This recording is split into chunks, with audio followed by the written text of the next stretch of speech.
So, Phineas and Ferb is known to be a show that goes big. There have been dozens of two-parters, hour-long specials, events, and even a Star Wars crossover whose runtime tips dangerously close to what could be considered feature-length.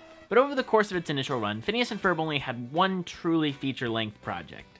Phineas and Ferb, the movie, Across the Second Dimension. And to this day, it's heralded as one of the greatest things the series has ever done. Though designed to air on TV, the movie did get a theatrical release in Spain, because this movie did what no other Phineas and Ferb project would have the time to do. Explore what would happen if Phineas and Ferb discovered Perry's secret life. And because of the movie's massive success as cable's #1 movie of the entire year in terms of total viewers, development began on a truly theatrical Phineas and Ferb project, combining 2D animation and live action as Phineas and Ferb entered the real world. Ultimately, that movie never came to fruition, and I did a whole video about the lost story for that, which you can check out later by clicking the link in the corner. But years after Phineas and Ferb ended, Disney ordered a new Phineas feature for Disney Plus to help bolster its content lineup in the first few years. This project became known as Phineas and Ferb the Movie, Candace Against the Universe, the second full-length feature in the Phineas and Ferb franchise. And I'm sure some of you remember all the hype leading up to this movie. I was a big part of it. But you see, there's a problem here. Both films are titled Phineas and Ferb the Movie. And let's be honest, they can't both have that title. There can only be one true Phineas and Ferb the Movie. So, let's put these films in a deathmatch and see who wins.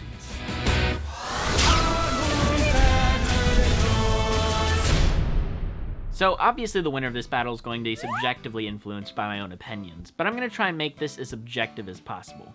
So here's the system I'll be using. Each of the many categories covered will have a maximum number of points each film can earn for it. For example, the story category has a maximum of 8 points. Less important categories will have less points up for grabs, and so on. Once we get to the end, we'll tally up the points each movie earned to determine once and for all which Phineas and Ferb movie is truly the movie. There can only be one.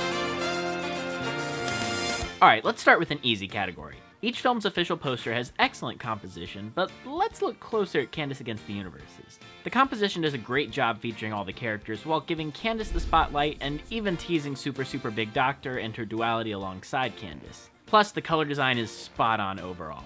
And it has Buford's canoe. As for the Second Dimension poster, it's far from bad, but there are a couple things holding it back. First, it features the Second Dimension versions of the characters alongside First Dimension Perry. Setting aside the fact that Phineas and Ferb from the Second Dimension are hardly characters in the movie, they certainly aren't the action heroes this poster makes them out to be. The Normbots are obscured to being unnoticeable unless you already know what they were from the movie. But once again, the color design is spot on, and the poster does an excellent job of conveying the movie's tone.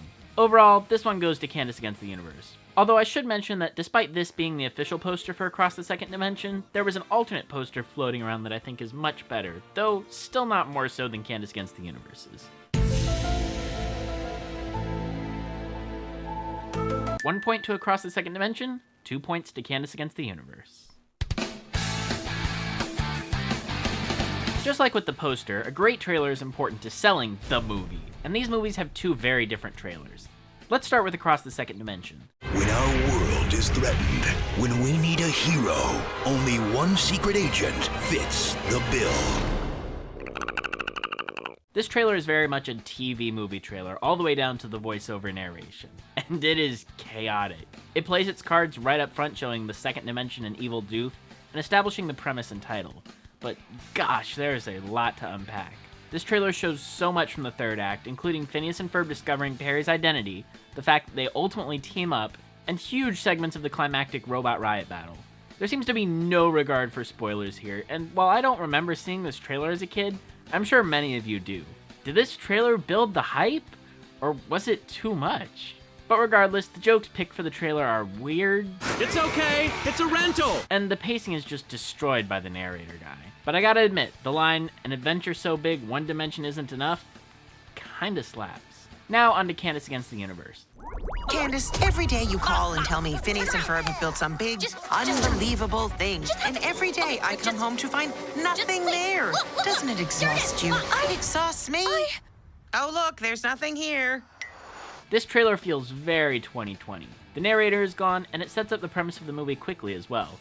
Candace and Vanessa get abducted, and the boys are off to rescue her. The pacing works really well here, with proper pauses for jokes, which are chosen well, and the trailer is also fitted with an original score.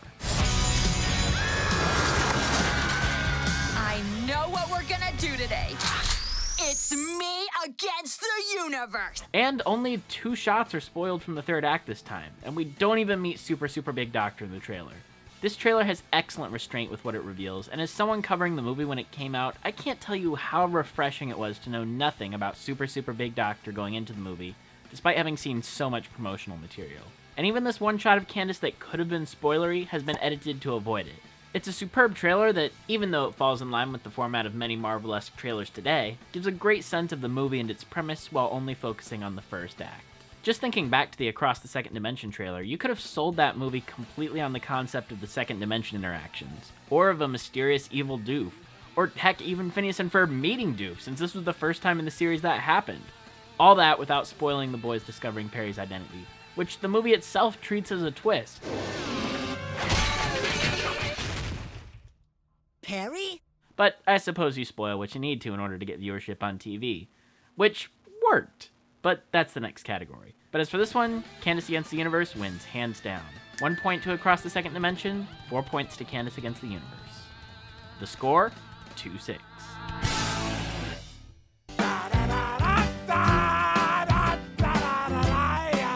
It may seem like a bit of a stretch to put marketing as its own category in a movie comparison, but I think it's really important for understanding why these movies performed so differently.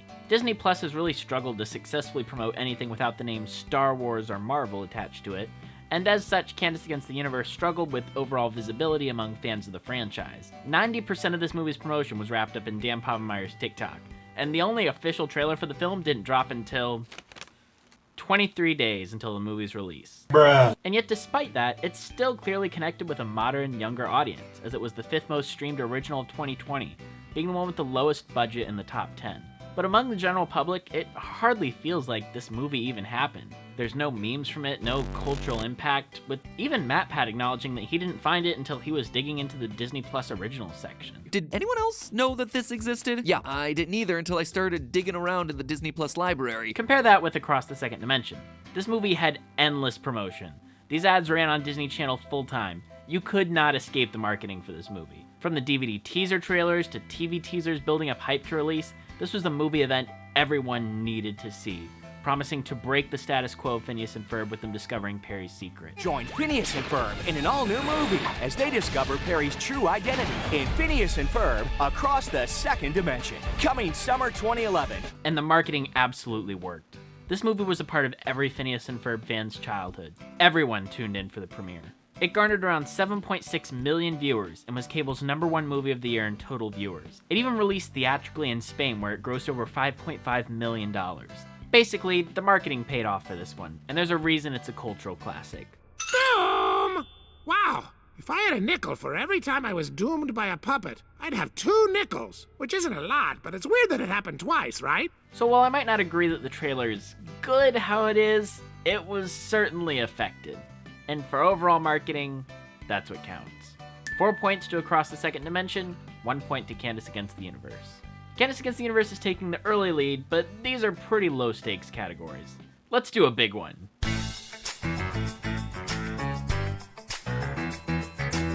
Story is key, and the center of any good feature film. Why does the story need to be told? There are plenty of other categories focusing on aspects of the execution, so for this category we're going on concept alone. The story of Across the Second Dimension is inherently epic. For starters, there's the sheer concept of exploring another dimension, with alternate versions of all the characters we know and love to meet. Then on top of that, Phineas and Ferb meet Dr. Doofenshmirtz, something that hasn't happened in the entire series so far. Then on top of that, Phineas and Ferb discover Perry's secret. Each one of these concepts would probably be deserving of a feature-length runtime on its own, but this movie shoves all of them together at once, and it's an incredible story idea, unlike anything in the Phineas and Ferb series thus far. But when it comes to Candace Against the Universe, immediately the first criticism of the concept was that this is something the show has already done before. In Unfair Science Hero Redux from Season 1, when Candace felt down bad and needed affirmation from aliens who ultimately turned on her. Now, that episode only had 11 minutes to tell that story, and this movie dives far deeper. But for a movie which the writers spent 3 weeks in the writer's room discarding ideas that they'd already done before, it's weird that they landed on one so close to something they'd already covered. But the key difference here is that Candace is in real danger. The Mars aliens were just kinda derps, to be honest. But here Candace comes to play an important function in a totalitarian regime where mind control is used to create slaves. Huh. If I had a nickel for every time the villain of a Phineas and Ferb film was a dictator, I'd have 2 nickels. Which isn't a lot, but it's weird that it happened twice, right? But at the end of the day, you know how this story is gonna end, mostly due to when this movie came out. Nothing is going to fundamentally change here. Candace will reunite with her brothers, and the aliens will be defeated. And while Doof going with the kids on a journey is a fun concept, it's something that we've seen before in the series. Back to Across the Second Dimension, there was no idea how this movie would end when it came out. Would it fundamentally change Phineas and Ferb? No one really knew, which made the mind wipe at the end of the movie all the more of a surprise. Candace Against the Universe's story doesn't really work in the context of being surprising or unique for the series, especially coming years after the end of the show's run. While it is a strong story with a powerful emotional core, it simply isn't as groundbreaking in concept as Across the Second Dimensions. Part of this might be Disney's fault, as they asked Dan and Swampy to make a movie that would be easily accessible to a new generation, creating interest for the older episodes. But as others have pointed out before me, this movie jumps right into the action, assuming you know why a platypus is fighting a pharmacist without even establishing him as Phineas and Ferb's pet first. But both movies make sure to take the time to establish that Perry's identity can't be known by Phineas and Ferb at the start. Hey, if I had a... Your cover is wrong. You'll have to be transferred to another city with another host family. You cannot reveal to her that you are a secret agent, so... guess it's gonna be tricky to rescue her. Yeah, Across the Second Dimension wins this one. 8 points to Across the Second Dimension, 3 points to Candace Against the Universe. The score is 14-10.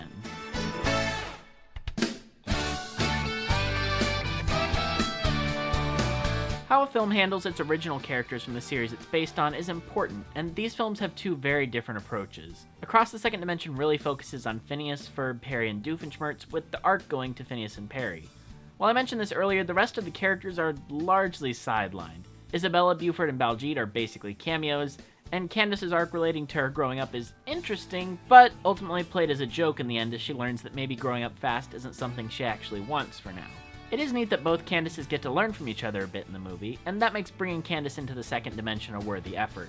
But other than that, the characters that we know and love don't really do a lot. The film gives focus and time to the second dimension versions of the characters, with Evil Doof especially taking up a huge portion of the film's runtime.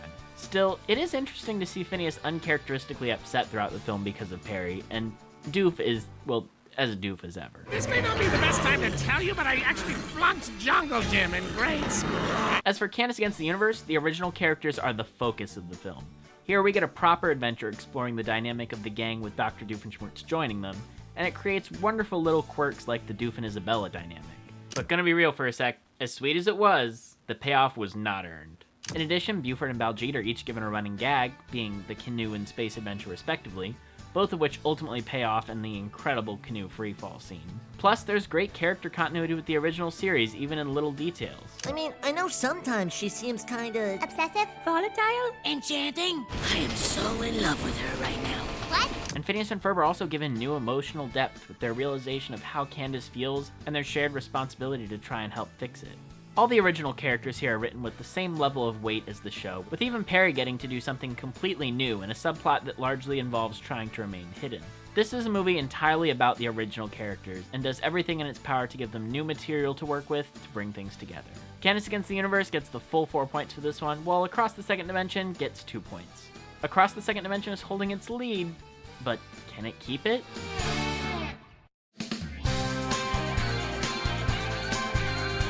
New characters are essential to any good movie based on a TV show, and can really make or break a feature.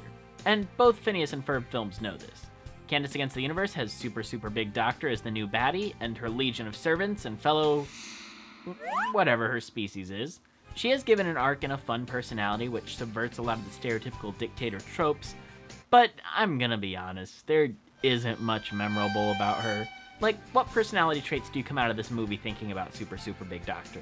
Even her design is rather bland and forgettable overall. I think this is best summarized in how after her redemption, her conclusion with the cowards is just, you're under arrest. Speaking of that, the cowards. They have much more fun designs, but are still solely defined by the one character trait, which is admittedly more memorable than the other aliens. But again, all of this is kind of forgotten after Act 2, which is what makes this scene at the end such a painfully weak resolution for that plotline. Point is, nobody's clamoring to see more or less of these characters by the time the credits roll, which is fine because they do well enough in context, but it could be better. As for Across the Second Dimension, the new characters are all just alternate universe versions of the characters we know. This is an easy blueprint to work from and means that half of the fun of the movie is discovering the differences between the characters. But Evil Doofenshmirtz as a villain is really just a dictator. That's it. He lacks the incompetence that we know from Doof, and that's what makes him scary. But his motivation and character resolution are both grounded in a joke, albeit one of the funniest in the movie. Choo-choo! So as a character, there's honestly little to no depth. I'd say the sequel episode gives this version of Doof much more depth than the movie. But there's the point. We got a sequel episode focusing on these characters, which was able to say more about them than the movie itself. Second Dimension Candace's arc is one of the best in the film, and seeing her wrestle with all the challenges presented is great. 2D Phineas and Ferb are fine, as is 2D Perry, but they really lack any deeper characterization until the sequel episode. Honestly, everything with the new characters works really well in this movie, and doing more with them is limited by the time frame the movie has to do everything it needs to. But I honestly don't think anyone really cared all that much if we saw the Second Dimension characters again after the movie, despite the sequel. And I never really hear anyone talk about the sequel episode. So I'm gonna make this a tie. Both movies handle their new characters adequately. 18-16.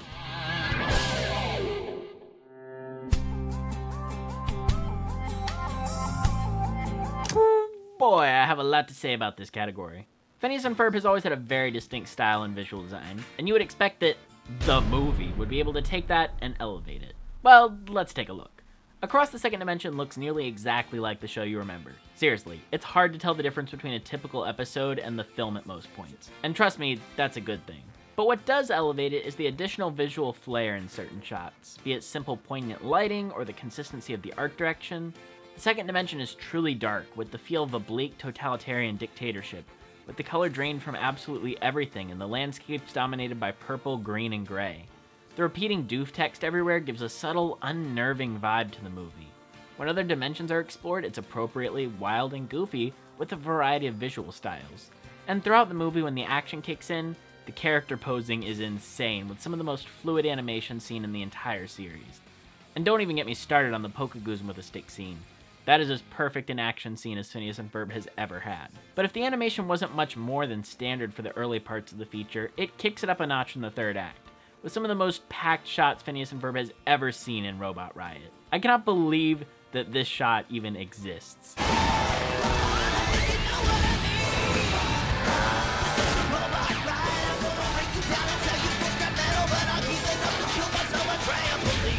The sheer scope and scale has never been matched, in my opinion, by anything else in Phineas and Ferb. If I had one complaint about this movie's animation, it would be that some of the 3D hasn't aged all that well in the grand scheme of things, particularly the Normbots. But it adds to their creepiness, so I'll give it a pass. We should do lunch sometime. Overall, the animation of this movie is near flawless, and is by far a highlight of the experience, even if it has a number of times it just looks like the show. Candace against the universe. What is this? The movie isn't even finished? Okay, not really, but it's not that far off. Let's start by saying that I haven't seen a movie with such wildly varying animation and quality and style, like, ever. Like I literally can't think of another.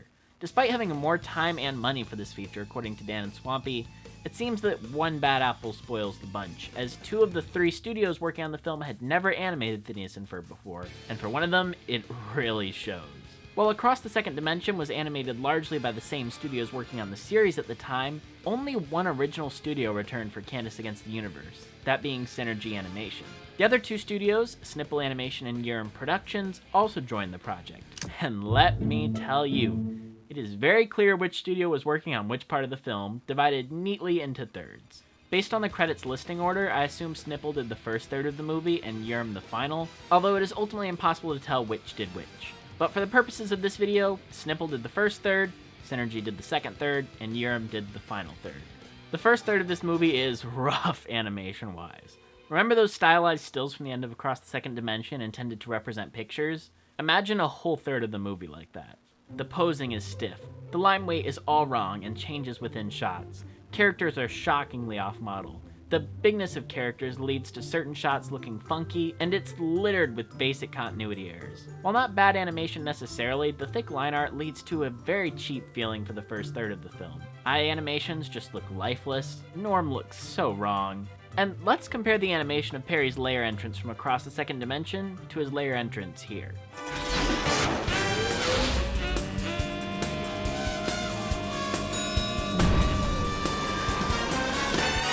Oh, good morning, Agent P. Agent P, It's just sad. Little can be said in defense of this portion of the film's animation. There's more I could say, but I need to move on. The shift to the animation of the second act is dramatic. All of a sudden, the show looks like it always has, but movie quality. It's insanely good. The thin line art has returned, the character animation is smooth and posing normalized, and some of the shots in the second act are just absolutely gorgeous and pumped full of detail on Feeble Oot. Girls' Day Out in particular, but even just shots of Candace interacting with the aliens are so freaking smooth. Perry's action scene on the truck is great, and just overall it's excellent.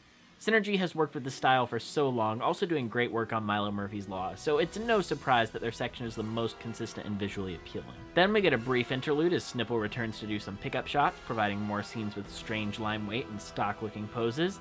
Then we get to the third act by Yearn Productions, and this is far from the atrocity that the first act was. In fact, I'd argue that this is the best and most stylistic Phineas and Ferb has ever looked. The action chase scene with Mama the plant is absolutely insane, as is how cinematic some of these shots are as the sun starts to go down towards the end of the day. The Us Against the Universe musical number is stunning in every way, with the shots on top of the ship being particularly incredible, but I'm so thankful this studio got to do the emotional scene with Candace, Phineas, and Ferb. Just look at the animation here, and then look at the animation earlier. It's insane to me that these are even the same movie. But yeah, the third act looks really great, even with a few quirks, such as thicker outlines on female characters' eyelashes, that let you know that maybe they hadn't worked with the Phineas and Ferb characters before. But that didn't take away from the absolute visual feast they delivered here for this film. And the end credits are nice, but what is with the weird pixelation here? Is this a feature film? And then the end credit scene is back to Snipple. Oh, and I didn't even touch on the CGI in this movie. The compositing is mostly fine, but it certainly isn't perfect, with some moments looking particularly rough for a 2020 film. And also, since I touched on the art direction of Across the Second Dimension, I must say that it is equally as good for this film. The design of Feeble Oot and everything surrounding it feels just as fleshed out as Second Dimension, and is even more appealing to look at with its beautiful oranges and lack of totalitarian empire vibe. But what is this pixelated grass? I have to give the points for this category to Across the Second Dimension. Candace Against the Universe might have a few higher highs, but it can't come close to matching the complexity or consistency of Across the Second Dimension, whose animation carries a gravitas and style fitting perfectly into the main series. 8 points to Across the Second Dimension, 4 points to Candace Against the Universe. 26-20.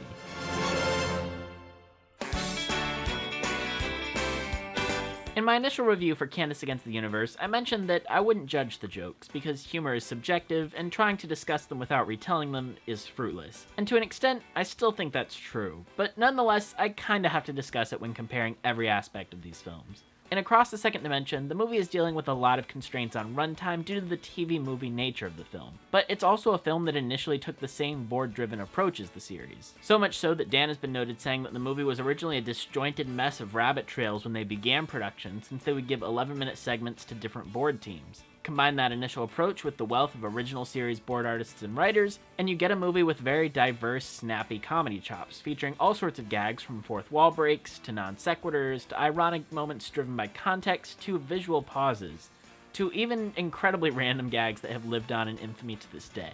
And of course, there's my personal favorite moment. Hey, what was that small noise? Let's all go walk over to it. So much of the humor here is deeply rooted in the characters, and it's never at the expense of being sincere, as some of the deleted scenes show that they even work to preserve the emotional moments that could have been undercut. There's even this great joke. Maybe even a boyborg, huh? Try saying that 5 times fast. Boyborg, boyborg, boyborg, boyborg, boyborg, boyborg. I guess it's not that hard. Hey, wait, if I had a... The Roblox cluster. Man, try saying that 5 times fast. Roblox, Roblox, Roblox, Roblox, Roblox. Huh, I guess it's not that hard. Roblox. Candace Against the Universe was made during a different time. Most of the Phineas and Ferb crew was gone, and with extra time, there wasn't as much of a need to rush. Having learned from the first movie that board-driven doesn't really work for longer stories, the writer's room was created, and the story was put together through multiple drafts. As such, the humor here feels a lot more spread out than Across the Second Dimension's rapid-fire blink-and-you'll-miss-it jokes, and doing so feeling more like, well, a traditional movie than an extended episode of the show, but it also allows for more elaborate gags, such as the infamous incredible fourth wall break. This is so weird! Buford says something funny here. Whoa, temp dialogue. How much more can reality break down? There's also plenty of incredible character comedy here, in addition to the absurdist bits, such as the names of the aliens, small character details, and gags that don't draw your attention away from the story. Plus, there's the fantastic canoe and space adventure bits. But what many people have noted is that this film has an over-reliance on gags that are just funny because they keep going. While there is some variation between them, here's the collection. Robot.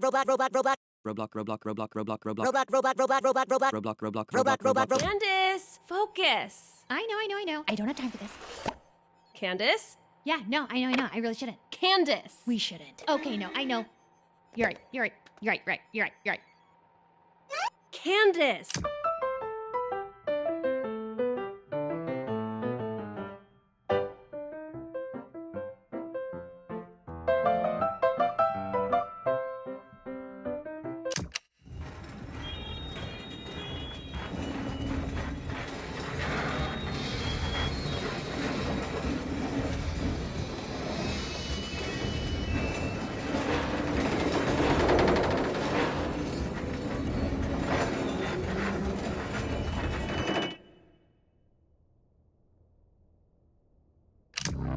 But only when I look directly at it.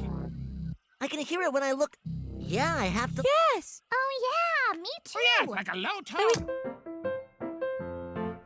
Oh, we don't need a reason. We're afraid of a lot of things. Things like loud noises, our shadows, the dark.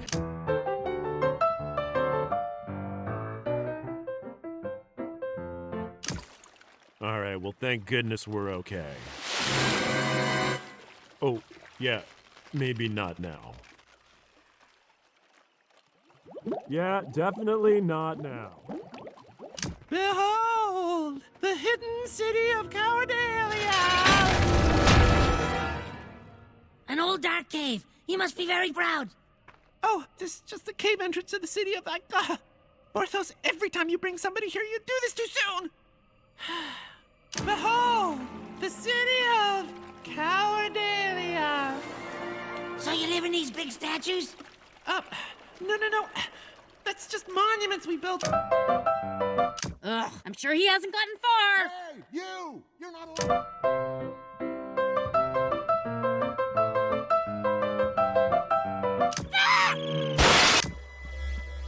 All right, this way, chosen one.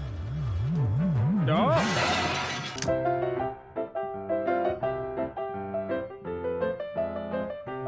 It is almost impossible to sculpt with. In fact, the first sculptor actually... Wait, no, stop! No, please, no!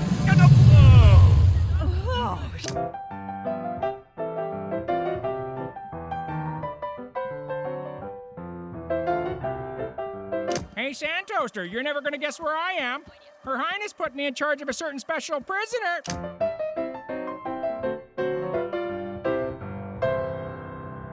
And this is a problem in a feature-length film. If one of these gags existed solely to pad a single episode's runtime, that's fine. But when you compare these movies, it's clear how much runtime Candace Against the Universe spends on these lengthy gags, which vary in quality. Sure, not every joke in Second Dimension lands for everyone, but it's all so fast that you can forgive the ones that don't. So, in my personal opinion, Across the Second Dimension wins this category, with humor far more reminiscent of the quick-fire variety of the show. But that's not to say that Candace Against the Universe isn't funny, because it definitely has some big laughs as well. 8 points to Across the Second Dimension, 5 points to Candace Against the Universe. It's gonna be pretty hard for Candace Against the Universe to catch up at this point. Let's talk about the emotional cores of these films. At its heart, Across the Second Dimension's arc is about Phineas and Ferb's relationship with Perry, though more so Phineas, as Ferb is mostly just, silent. The ultimate resolution comes when Phineas realizes, through Perry trusting he and Ferb with his locket, that Perry was never just their pet and that they weren't just a cover. This ultimately leads to the sweet moment of them reconciling mid-battle, and then ends with every Phineas and Ferb character deciding to forego their memories of the day in favor of keeping Perry as their pet. Wait, a reconciliation before a big battle? It's a sweet arc, but it has one problem. It's an arc entirely based on a misunderstanding. There are certainly emotional stakes, But the primary reason this arc plays out like it does is because Phineas throws away the pamphlet. Until Monogram reiterates the stakes to Phineas, he doesn't truly get why Perry would keep it a secret. It's less of an emotional journey and more of a, we have no way to communicate to clear up a misunderstanding of intentions. So while it's very sweet, it ultimately rides on plot convenience. Which is fine, this movie has so much else going on that it doesn't really need to handle a big sweeping emotional arc. As for Candace Against the Universe, the emotional journey at play is much bigger, with Candace as the film's main character, and her arc very intentionally planned out from the start. She is struggling with what is essentially depression, lacking a true reason for life when she feels constantly overshadowed by her brothers. And her journey throughout the film involves her constantly being tested.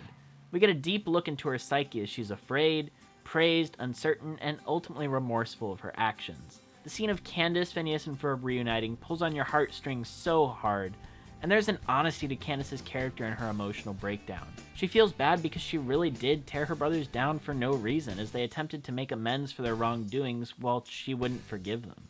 It's quite emotionally satisfying, and with Super Big Doctor acting as a reflection of Candace as to what she could become, it all clicks quite nicely. You kick butt, you rock out, and you can always make us laugh. The kind of laughter where stuff squirts out of your nose. Summer would be no fun without you. We just wish you could see yourself the way we see you. You may not be the chosen one, but we'd choose you as a sister every time. Plus, it makes the final action scenes and songs so powerful, with Candace's renewed determination and love for her family on full display. More points for this category go to Candace Against the Universe for having the more fleshed out emotional journey. 3 points to Across the Second Dimension, 6 to Candace Against the Universe. 37-31.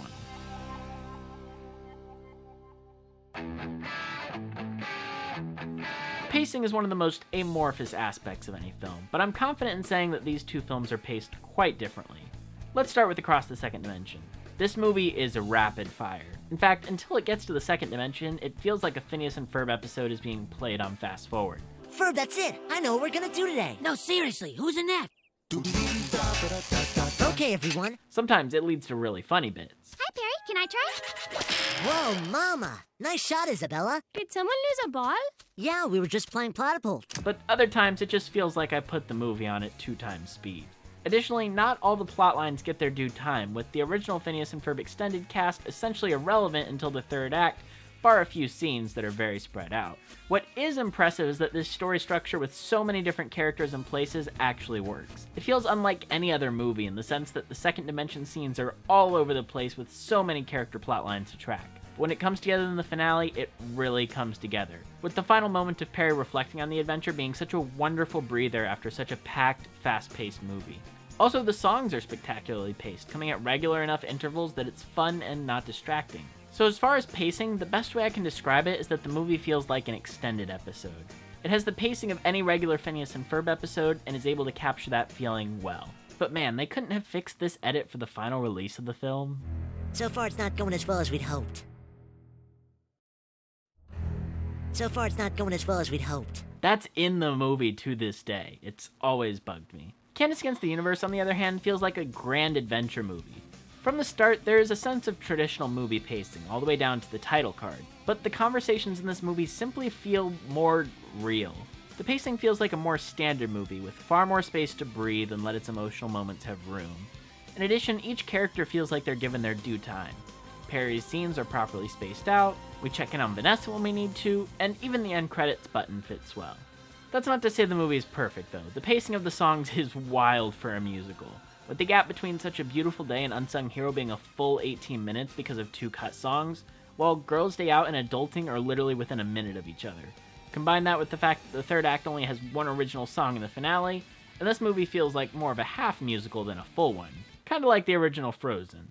Oh, and some things happen weirdly fast, such as Phineas and the gang landing in the jungle to meeting Candace only being 10 minutes when they set up the jungle as a huge obstacle, but scenes like Phineas and Ferb's reunion with Candace work really well where they are.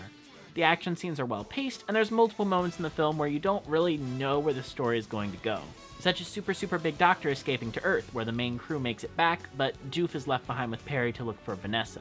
For this category, I'm gonna have to give it to Candace Against the Universe. It just overall feels more paced like a real movie than Across the Second Dimension, and it has the proper room to breathe.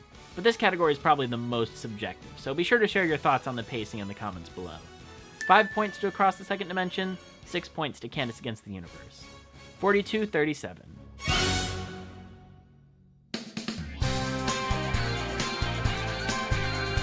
I want to take a break with a no-point segment to discuss the cut potential from these films. With Across the Second Dimension, we know a lot more because the fully animated deleted scenes were released. There's a lot here, from Vanessa cameos to Balloony cameos to a Gordon scene. Okay, yeah, a lot of cameos. But perhaps the biggest loss comes in the form of the Mysterious Force song, which would have bolstered Candace's art greatly and is just a total bop. But overall, there's nothing else here that I would say they made the wrong call about. For Candace Against the Universe, though, there's a lot less to go off of. There's a deleted Irving scene which Dan shared and elaborated on, basically extending Super Big Doctor's initial command of the people of the game, as well as some alternate takes on Doof and Perry's reuniting on the planet. While largely featuring the same beats, there's some switch dialogue, as well as an action scene with a pretty neat creature that was cut for time.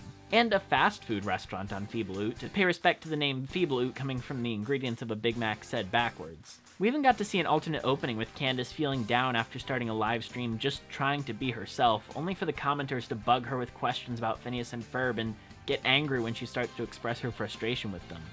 But by far the biggest loss, in my opinion, was the two cut songs, The Universe is Against Me and Step Into the Great Unknown. Both songs are better than everything else on the soundtrack, and not having them hurts the pacing so much. Dan has mentioned that he cut them because the execs needed the movie to get into space quicker, but like I'll talk about later, The Universe is Against Me is literally Candace's internal struggle put into song. And Step Into the Great Unknown is replaced with a couple gags from the song that literally are about the length of a full verse. Sentient vegetation that will spew out noxious gases. Maybe there's a shark with the wings of an eagle and the pancreas of a lizard. I don't know, man. At least one should have been put back in. You really feel it in the pacing that they were both cut. If anything, make Such a Beautiful Day shorter. That song is less musically interesting and important than either of these other two. But the last cut moment comes thanks to the Junior novel, which follows the movie beat for beat, save for one scene. During the big action number where Super Big Doctor tries to escape, Perry has to decide if he will follow Phineas and Ferb home on the ship or stay and rescue Doof. In the movie, we never actually see this character decision, and I think leaving it on the cutting room floor takes a huge chunk of emotion out of Perry's arc, as he just pops up to save Doof. Maybe they felt it untrue to his character to show him choosing Doof over Phineas and Ferb, but to have one weighty emotional scene in the movie where Perry has to make an actual hard choice is just too good to have cut. Alright, back to the fight.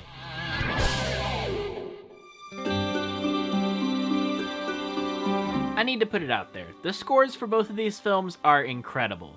Danny Jacob is the composer responsible for both projects, and according to my interview with him, they got to record live instruments for both films, adding that extra bit of flair. Beyond the blue quasars and nebulas to on our space adventure. It's an adventure in space. Starting with Across the Second Dimension, though, the score feels very familiar at the start, emulating the tone of the series itself, but it slowly evolves into an epic, grand score to accompany the action scenes. But the rapid-fire pace of the humor lends itself to a lot of stops and starts, and nearly every emotional or epic beat in the movie is scored with songs instead, from I Walk Away to Robot Riot. That's not a bad thing, it just means that the score has less time to shine. The best scene for the score is the Goozum scene, and it is on fire there.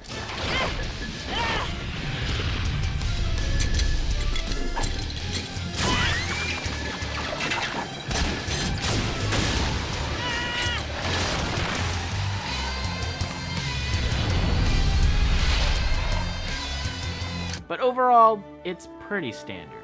As for Candace Against the Universe, though, Danny Jacob absolutely blew away any previously set standards for a Phineas and Ferb score. This score is bombastic, epic, and something else entirely. I can count the moments in this film that are made more memorable because of how well done the music is. From Candace's reunion with Phineas and Ferb, to the opening sequence, to the canoe scene, to the aliens' musical themes, there's some incredibly fun reverse electric guitar used to create an unnerving effect. And the duality of the first track of the film also being used for the film's final action scene is so neat. I don't think Phineas and Ferb has ever sounded more cinematic than this.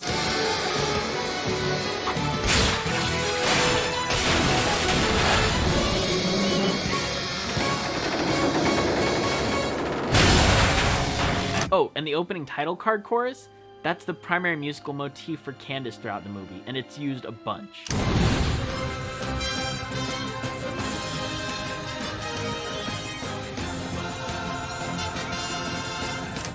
know what we're gonna do today.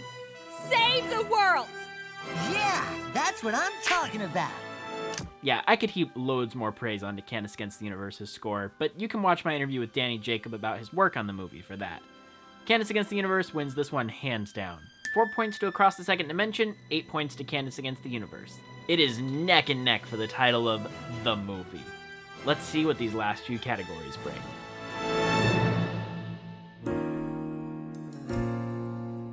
Oh, songs. This one is a big one, as Phineas and Ferb is known for its songs. Across the Second Dimension has some iconic ones. The biggest being, of course, Everything's Better with Perry, which won the Cliptastic Countdown with Kelly Osbourne.